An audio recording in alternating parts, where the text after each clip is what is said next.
all those things that I tell myself came from my parents telling me those things growing up. And I got a little bit upset and mad at them because I felt like, yeah, why didn't you do a good job raising me, and why did you say those things to me? And so I kind of thought about that blame game and how labels kind of play a role in this, because if you start to tell yourself like, well, I'm a sensitive person, or I'm somebody that can't take criticism, like you start to tell yourself these things, how does that kind of, where's the line between like recognizing something and then just playing a blame game or acting like a victim, like this happened to you and now you can't overcome it? Yeah. Okay, I will say one thing to this is that I think I have this theory, and I listen to a lot of philosophers speak about this. The most difficult thing that we have to do, I mean, one of the most difficult things that we have to do is to be here, to be present in this moment in time. You guys have heard this before. This is not a new concept. Many of us are living in the past. Some of us are living in the future. How do you know you're living in the past? Because you're always talking about the good old days, reliving the glory days when things were great. Or conversely, you're sitting there thinking, I would be this kind of person if my parent did this, or if we had power, money, influence, like why didn't I inherit $1 million? Why couldn't I get a loan? Why couldn't I get into that school? So you're stuck in the past. A lot of us are thinking, well, tomorrow something will happen. Tomorrow I'll do this. And the trick is to be here and to be present in the now. I cannot go back and change the past. The future hasn't happened yet, so we have to just be here in the present. So when you become aware of what's happening to you and recognizing that, now we have to make a decision today in the present moment. Let's go through this process, okay? And when I diagram this process out, I think you'll start to understand that where you can make a different decision. And you can apply this. I have other examples here. So my son says, I'm hungry. That's pretty common. I'm hungry.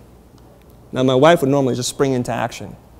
The first thing is you ask, was a request made of me?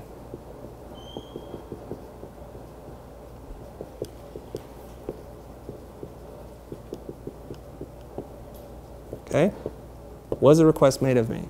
And each time, if it's no, it's the end of the line. So only if it's yes, you move on. So this is the yes. No, it dies. Nothing else to do. You just ignore it. I'm hungry. Was a request made of me? No. Mom, I'm hungry. Okay.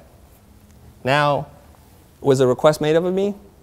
Still no. Why not? Because she didn't ask, the child didn't ask the mom. Can you make something for it? Perfect. You're playing this game really well, Jonathan. Have you done therapy before? No. Okay, you're like doing really well right now. We'll see. The night is still young. We shall see. Okay. So, Mom, can you make me pizza? Okay. So the next thing is, what do you think the next question is, you guys? To ask yourself. What we want to do is to slow down our thinking process and to understand that little decisions we're making on a subconscious level. We want to slow it down. And you guys will see how this will apply. There's 3 or 4 steps in it. What do you think the next thing you should ask yourself is? How is the action improving both parties' quality of life? Shoot, that's a very complex question. That might take an hour for her to respond. Let's just keep it really simple. Was a request made of me? Mom, can I have pizza? Can you make me pizza? Can I do this? Can I do this? Yes. Can I do this? This is going to be a team effort, you guys. Okay, so if we don't have a pizza oven, there's no pizza dough, the answer is no. Can I do this? What's the next question? Yes, I can make it. Let's just say we have pizza dough, there's a DiGiorno pizza or something like that. We're ready to go. So yes, I can do this. Now what? Should I do it? Yes. Do I want to do this? Do I want to do this? And then last is, how do I want to respond? Your response. It's something like that. Okay? So we're going through this stuff that normally she would just spring into action and then harbor some kind of resentment. Now, this is not a unique concept. If you guys read the book Men Are From Mars, Women Are From Venus, they share a story in the book I listened to this many, many years ago while driving, and it just occurred to me that the dynamic between men and women are totally different. That's the metaphor. Like, we're from two different planets, and somehow we arrived at Earth.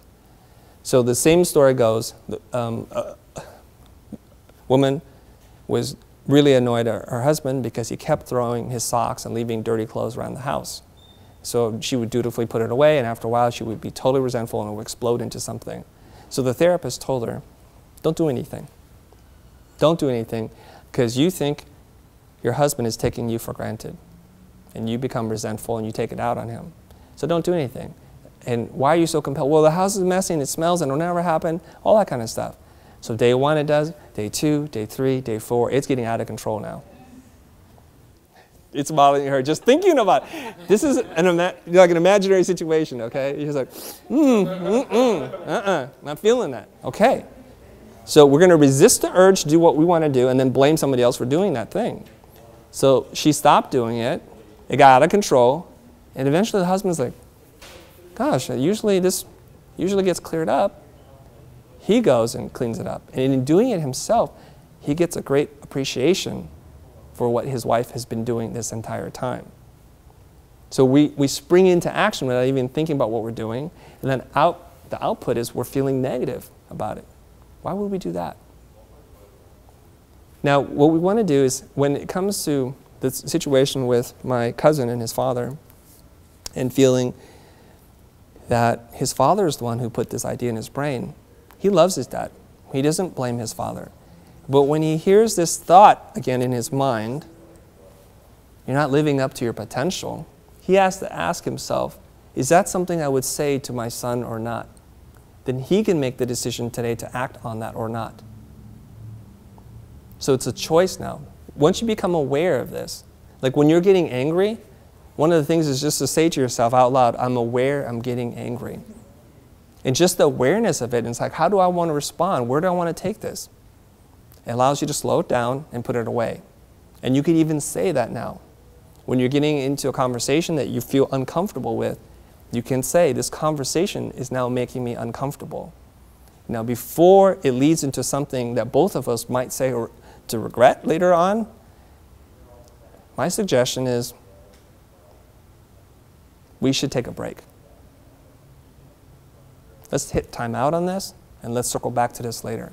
And we'll find out later on that it is actually usually a very small thing that has started to escalate. And people get into this vicious cycle, and it just keeps building and building, and nobody's willing to back down from it.